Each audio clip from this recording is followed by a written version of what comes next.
Segunda carta de Paulo a Timóteo. Essa é a carta final e mais pessoal de Paulo. Ele a escreveu enquanto estava, uma vez mais, aprisionado, e ela é dirigida ao seu querido colega de trabalho e protegido, o jovem Timóteo. Não sabemos exatamente quanto tempo se passou desde que ele escreveu a primeira carta a Timóteo, mas podemos perceber que a situação de Paulo mudou e para pior.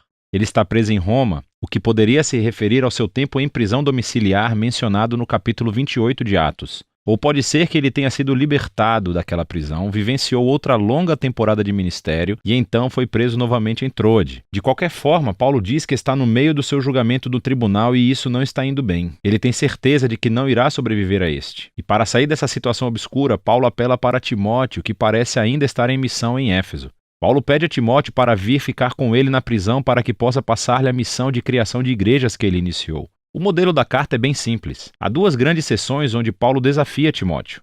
Primeiro, a aceitar seu chamado como um líder e depois, antes de ir até Paulo, para lidar com os mestres corruptos que ainda causam problemas em Éfeso. Após isso, Paulo conclui a carta. Paulo começa agradecendo a Deus por Timóteo e sua família, especificamente por sua avó, Lóide, e sua mãe, Eunice. Elas imergiram o jovem Timóteo na história das Escrituras do Antigo Testamento. Elas suscitaram nele uma profunda fé no Messias, Jesus. Assim, por causa dessa fé sólida, Paulo oferece a Timóteo o seu primeiro desafio. Ele o exorta a rejeitar qualquer tentação de se envergonhar das boas novas sobre Jesus ou de Paulo, que está sofrendo na prisão, justamente por anunciá-las. A razão pela qual Paulo precisa enfatizar isso é pelo estigma negativo que ele ganhou, dado a quantidade de vezes que esteve na prisão. Isso fez com que muitos dos colegas de trabalho de Paulo duvidassem da sua vocação como apóstolo. Ele menciona dois homens, Fígelo e Hermógenes. Eles desertaram Paulo, pois ficaram com vergonha de estarem associados a ele, que agora era um criminoso acusado. Então, Paulo pede a Timóteo para rejeitar qualquer medo da vergonha e vir vê-lo.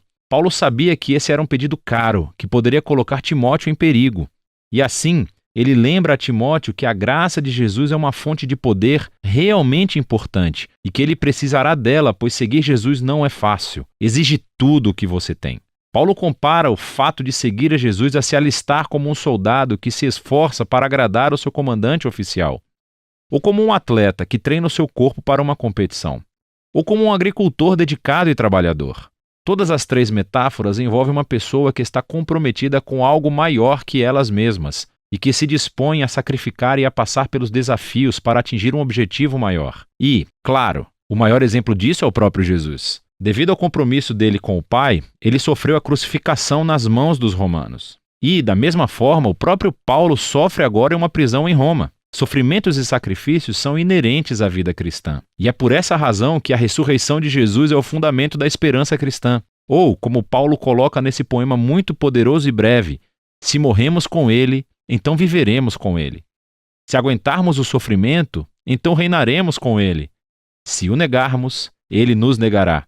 Se formos infiéis, ele permanece fiel, pois ele é incapaz de negar a sua própria natureza.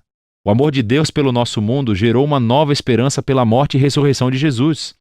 E assim, para aqueles que correrão o risco de confiar e seguir Jesus, Deus promete a vida e a vindicação. Para aqueles que o negam, Deus honrará essa decisão e fará o mesmo. Mas a infidelidade do povo nunca levará Deus a abandonar a sua fidelidade. E assim, Paulo convida Timóteo a ser fiel, sabendo que isso pode ter um preço.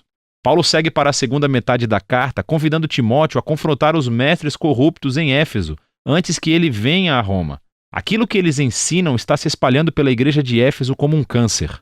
Eles atacaram e corromperam um número de mulheres influentes da igreja. Provavelmente, essas mulheres são aquelas ricas com as quais Paulo teve que lidar na sua primeira carta a Timóteo. Ele não fornece muitos detalhes sobre a má teologia dos mestres. Timóteo já sabe disso, mas ele nos dá uma dica. Ele diz: eles pregam que a ressurreição já aconteceu. Agora, não sabemos se os mestres estão seguindo uma negação filosófica grega de toda a ideia de ressurreição corporal e acreditam que isso é realmente apenas uma experiência espiritual, ou se eles simplesmente distorceram os ensinos de Paulo sobre a ressurreição da vida, que começa agora através do poder do Espírito. De qualquer forma, o problema é que eles abandonaram a futura esperança vigorosa da ressurreição e da nova criação.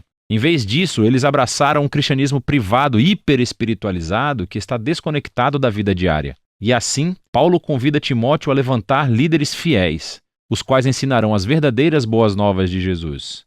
Eles devem evitar os argumentos sem sentido que resultam dos debates dos mestres.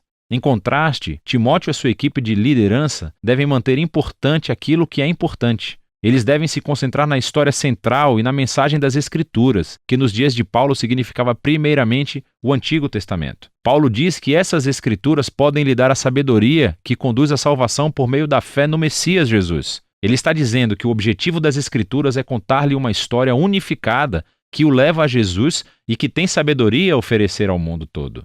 Então Paulo fala sobre a natureza e sobre o propósito das Escrituras.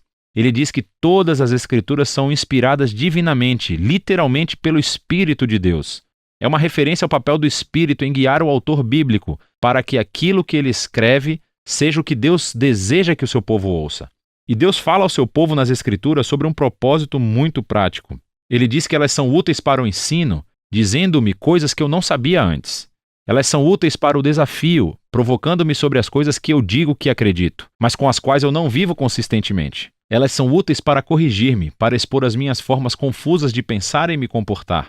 E elas são úteis para me treinar na integridade, mostrando-me uma nova forma de ser verdadeiramente humano. E tudo isso é para que o povo de Deus esteja preparado para fazer o bem. Paulo encerra a carta lembrando Timóteo que ele provavelmente não sairá vivo da prisão. Então ele pede a Timóteo para vir o mais breve possível, antes do inverno. Ele não quer congelar em sua cela e precisará do seu casaco de inverno que deixou para trás. E também, Timóteo poderia trazer aqueles documentos pessoais que ele deixou em Troade quando foi preso. Ele também menciona Alexandre, que é um homem especialmente perigoso a quem Timóteo deve evitar. Provavelmente ele é o responsável pelo aprisionamento recente de Paulo. Paulo conclui mencionando como quase todos o abandonaram na prisão. E agora, a sua única fonte de conforto é a presença pessoal de Jesus que está com ele e o salvará mesmo se ele morrer. E então a carta termina. A segunda carta a Timóteo permanece como um lembrete de que a vida influente e a missão de Paulo foram marcadas pelo desafio, pelo sofrimento e pelas lutas persistentes. Seguir Jesus envolve risco e sacrifício. Significa viver a sua vida com tensão e desconforto. E essas coisas não são um sinal da ausência de Jesus. Pelo contrário, como Paulo descobriu com gerações de cristãos após ele, que, exatamente naqueles momentos sombrios e difíceis, o amor e a fidelidade de Jesus podem se tornar mais tangíveis e reais. E é disso que se trata 2 Timóteo, a última carta de Paulo.